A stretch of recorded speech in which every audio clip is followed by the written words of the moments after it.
ఇక పోలవరం ప్రాజెక్టు పనుల పురోగతిని Polavaram project authority CEO Yogesh Paithankar సమీక్షించారు. ఢిల్లీ నుంచి పోలవరం ప్రాజెక్టు పనుల సమీక్ష పరిశీలనకు వచ్చిన ఆయన తొలుత పీపీఏ చీఫ్ ఇంజనీర్తో కలిసి రాష్ట్ర జల వనరుల శాఖ అధికారులు, నిర్మాణ సంస్థ ప్రతినిధులతో సమావేశమయ్యారు.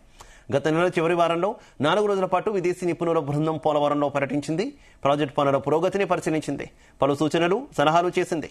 ఆ తర్వాత ఢిల్లీలో పీపీఏ సీఈఓ పైతాన్కర్తో సమావేశమైంది. ఆ సమావేశం తర్వాత పోలవరం పర్యటనకు వచ్చిన పైతాన్కర్ ప్రాజెక్టు పనుల పురోగతిని సమీక్షించారు. క్షేత్రస్థాయిలో ప్రాజెక్టు పనులను పరిశీలించారు.